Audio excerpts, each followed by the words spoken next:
Hi, I'm Betsy Rosenberg with JoAnneh Nagler. Her new book is called The Debt-Free Spending Plan, an amazingly simple way to take control of your finances once and for all. Boy, there's so many questions, so many areas where we're all overspending, and not just in terms of our diet or our ecological use of resources, but let's just focus on the personal debt that we've accumulated in this country. We are consuming, buying too much, more than we need, more than's making us happy. And if we're not spending enough, there's always our kids who want this and want that and need this and need that. And Susie has this and I need it too. How do you begin to just manage the kid part? Well, the kid part is very interesting because that's one of the places where parents feel like they have to. There's a have to around it. So camp costs, lessons, braces, clothing, whatever it is. And one of the things that I really encourage people to do when they're creating their spending plan is to start setting aside savings accounts, specialized savings accounts for specific things. So if it's lessons and camp costs, then you set aside what you can reasonably put aside each month and you live within that means. In other words, if you can put aside $200 a month for these expenses, then you've got to make that work.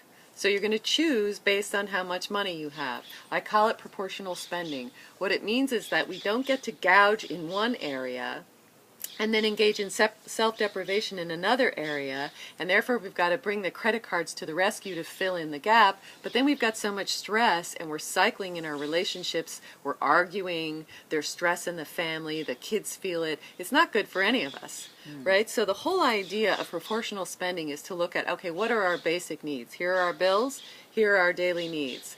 If we use the proportional spending idea, then if we go over in one little category like food or fuel, we take it out of the other category. Whenever we live within our means, we get to put aside the money for ourselves that we said was important, right? Vacation money, for instance. Are you an advocate of teenagers starting to babysit when they can, or have a newspaper route to learn the value of money? I think that was really helpful in my family. Just even if it's not a lot of cash, it's just showing responsibility for earning it, that it doesn't grow on trees. I absolutely am. I mean, I grew up in a family in which my parents had a restaurant. I learned to waitress from waitresses named Gert and Mabel. It was a great Those skill. names are in again now. Yeah. It was a great skill to have. But I think what's more important than even working is financial education.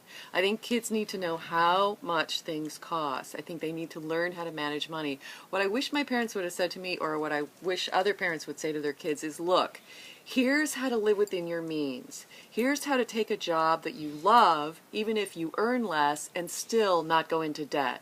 Here's how to put aside money. Here's why it's important to put aside money. Parents often say, hey, brush your teeth, or, hey, save money, it's a good idea. And it sort of all goes out with, But to practically sit down with kids and teach them how a spending plan works. This book, you can do that with this book. It's that simple. Wow. Okay, that might appeal to me because I'm not a kid, but when it comes to financial sophistication, I never got it.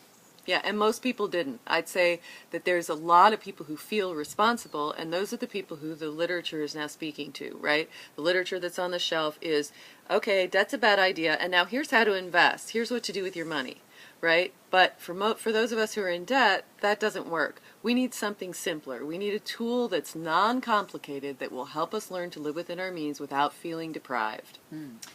It's $16. I think that's a very good investment. I mean, this one is not going to gather dust on the bookshelf, I guarantee it. Again, it's the Debt-Free Spending Plan, an amazingly simple way to take control of your finances once and for all. This is going to be a bestseller, I predict. Thanks, JoAnneh. Thank you, Betsy.